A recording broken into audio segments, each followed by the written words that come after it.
छत्तीसगढ़ के मुख्यमंत्री भूपेश बघेल का बड़ा बयान सामने आया है।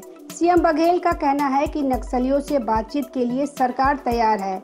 नक्सली यदि भारत के संविधान में विश्वास रखते हैं तो किसी भी प्लेटफॉर्म पर नक्सलियों से बातचीत में कोई ऐतराज नहीं है। जन घोषणा पत्र में नक्सलियों से बातचीत की बात कही गई थी, लेकिन बातचीत के लिए अब तक कोई पहल नहीं की गई। नक्सली भारत के संविधान के अनुसार व्यक्त करे, हम बात करने के लिए तैयार है। वहीं कांग्रेस इसे अपनी सरकार की कामयाबी मान रही है।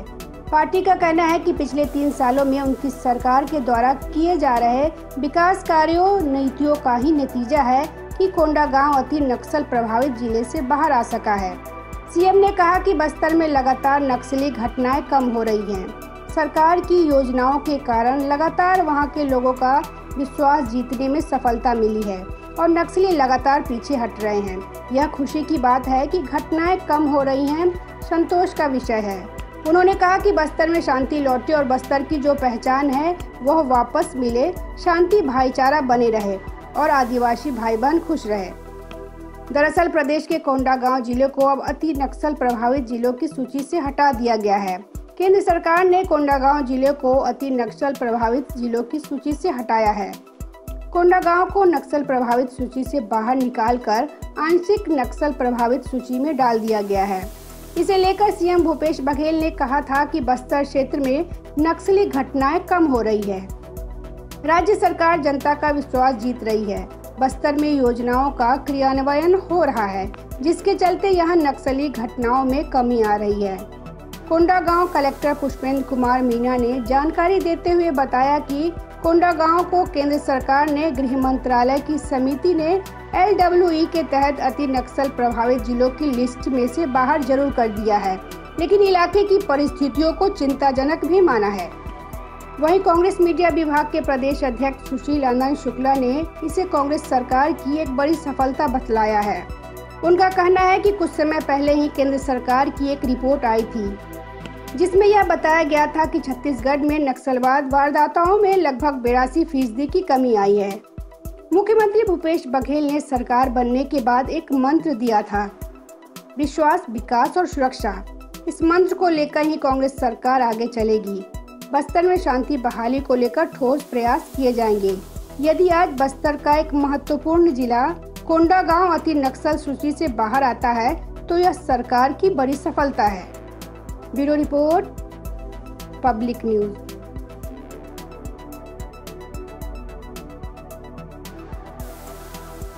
छत्तीसगढ़ के स्वास्थ्य मंत्री टीएस सिंहदेव हमेशा सुर्खियों में रहते हैं। टीएस सिंहदेव ने एक ऐसा बयान दिया है जिससे छत्तीसगढ़ से दिल्ली तक हड़कंप मच गया है। उन्होंने छत्तीसगढ़ में मुख्यमंत्री पद के फैसले पर खुलकर बात रखी है। टीएस सिंहदेव ने एक बार फिर 2.5 साल के मुख्यमंत्री की बात कहकर राजनीतिक गलियारों में सरगर्मियां तेज कर दी हैं। टीएस सिंहदेव ने प्रेस से मिलिए कार्यक्रम में शामिल हुए थे। कार्यक्रम का आयोजन रायपुर के प्रेस क्लब में किया गया था। इस दौरान उन्होंने अपने राजनीतिक जीवन के उतार चढ़ाव पर खुलकर बात की। मुख्यमंत्री बनने के सवाल पर टीएस सिंहदेव ने कहा कि जो बनना था बन गया, कुछ बनना बाकी है, चर्चा होती रहती है, प्रयास जारी हैं, अब जल्द डिलीवरी होने वाली है। सिंहदेव ने बताया कि 2018 विधानसभा चुनाव के बाद 4 लोगों को मुख्यमंत्री पद के लिए दिल्ली बुलाया गया था। मुख्यमंत्री पद के लिए भूपेश बघेल, डॉक्टर चरणदास महंत, ताम्रध्वज साहू और टीएस सिंहदेव के नाम की चर्चा थी। उन्होंने इशारों में कहा कि विधायकों का ज्यादा समर्थन होने के बावजूद मुख्यमंत्री उन्हें नहीं बनाया गया। बदलाव की संभावना पर उन्होंने कहा कि अभी अंतिम फैसला नहीं हो पाया है। फिगर का महत्व रहता भी है और नहीं भी रहता है। सिंहदेव ने माना कि मुख्यमंत्री भूपेश बघेल ने मंत्री बनते वक्त पसंद का विभाग उन्हें चुनने का अवसर दिया था। वहीं दूसरी पार्टी ज्वाइन करने के सवाल पर उन्होंने कहा कि भारतीय जनता पार्टी के साथ वैचारिक रूप से नहीं हूँ, भारतीय जनता पार्टी में नहीं जाऊंगा। हालांकि उन्होंने अपने पिछले अंदाज के तौर पर कहा कि भारतीय जनता पार्टी में मुख्यमंत्री बनने का स्कोप नहीं है। मेरा परिवार 5 पीढ़ियों से कांग्रेस से जुड़ा हुआ है, मैं कांग्रेस के प्रति निष्ठावान हूँ। सिंहदेव ने खुलासा किया कि आम आदमी पार्टी के लोगों ने उनसे संपर्क किया था, लेकिन अभी आपकी स्थिति प्रदेश में पंजाब या दिल्ली जैसी नहीं है। उन्होंने आम आदमी पार्टी में जाने के सवाल को खारिज कर दिया। स्वास्थ्य मंत्री ने राजनीति में आने का कारण बताया। उन्होंने कहा कि राजनीति से वह बेहद परहेज करते थे।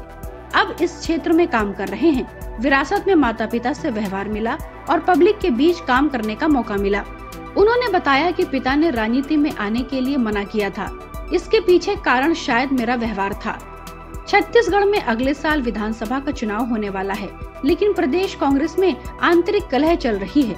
एक तरफ स्वास्थ्य मंत्री टीएस सिंहदेव ने मोर्चा खोल रखा है, तो दूसरी तरफ मुख्यमंत्री भूपेश बघेल कुर्सी से चिपके हुए हैं। इस बीच टीएस सिंहदेव ने दिल्ली का दौरा किया था और राहुल गांधी के सबसे करीबी नेता केसी वेणुगोपाल के साथ मुलाकात की। उन्हें राज्यसभा भेजने का ऑफर भी दिया गया था, लेकिन टीएस सिंहदेव ने साफ तौर पर छत्तीसगढ़ छोड़ने से मना कर दिया। उन्होंने कहा कि छत्तीसगढ़ से दिल्ली आने की जगह वो घर पर बैठना पसंद करेंगे। अब टीएस सिंहदेव और भूपेश बघेल के बीच के विवाद से अगले साल होने वाले चुनाव पे हार का खतरा मंडराने लगा है। कांग्रेस को लगने लगा है कि जिस तरह पंजाब में आंतरिक कलह के कारण कांग्रेस को नुकसान उठाना पड़ा था, उसी तरह छत्तीसगढ़ में भी पार्टी को हार का सामना करना पड़ सकता है। Bureau report, public news. Uttar Pradesh के पूर्व मंत्री और बहुजन समाज पार्टी के कद्दावर नेता रहे हाजी याकूब कुरैशी के सुनहरे दिन बीत गए। जिस कुरैशी की पश्चिमी उत्तर प्रदेश में कभी तूती बोलती थी, आज उसकी अवैध संपत्तियों पर पुलिस कार्रवाई कर रही है। इस दिन की कल्पना उन्हें भी नहीं रही होगी। मुख्यमंत्री योगी आदित्यनाथ के नेतृत्व में बनी दूसरी बार भारतीय जनता पार्टी सरकार ने याकूब कुरैशी पर कार्रवाई तेज कर दी है। बुधवार यानी 6 अप्रैल को प्रशासन ने कुरैशी के मेरठ के हापुड़ रोड पर बने माई सिटी हॉस्पिटल को सील कर दिया। डिप्टी सीएमओ जावेद हुसैन के साथ इस कार्रवाई में शामिल रहे डॉक्टर सुधीर कुमार ने बताया कि यह कुरैशी का यह हॉस्पिटल बिना रजिस्ट्रेशन के ही चल रहा था। मेरठ जिले के सीएमओ डॉक्टर अखिलेश मोहन ने बताया कि 2019 से इस अस्पताल का रजिस्ट्रेशन रिव्यूअल नहीं कराया गया। इसको लेकर अस्पताल को कई बार नोटिस भी भेजा गया। बार नोटिस भेजने के बावजूद उनका कोई जवाब नहीं मिला, इसलिए कार्रवाई की गई है। बताया जा रहा है कि अस्पताल याकूब एजुकेशन चैरिटेबल ट्रस्ट के नाम पर चलाया जा रहा था।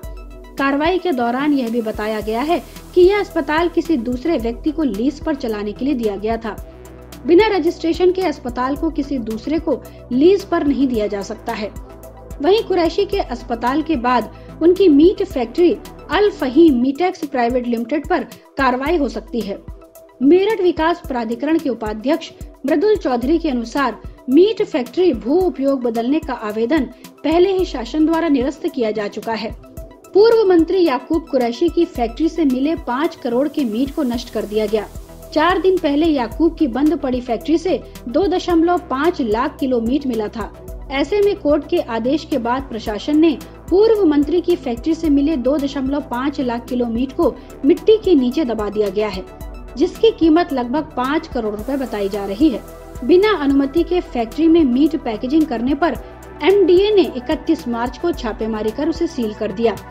इस कार्रवाई के बाद से ही हाजी याकूब परिवार सहित फरार हो गया। फरार याकूब की गिरफ्तारी के लिए कई जगह दबिश दी, लेकिन वह हाथ नहीं लगा। पुलिस उसके ठिकानों की जानकारी जुटा रही है। बता दें, पूर्व मंत्री हाजी याकूब कुरैशी, उसकी पत्नी और उसके 2 बेटों समेत 14 लोगों के खिलाफ थाने खरखौदा क्षेत्र में एफआईआर दर्ज की गई है। इस पूरे मामले में फिलहाल जांच चल रही है। जांच से पता चला है कि मीट फैक्ट्री बिना लाइसेंस के चल रही थी। फैक्ट्री में अवैध तरीके से मीट पैकेजिंग की जा रही है।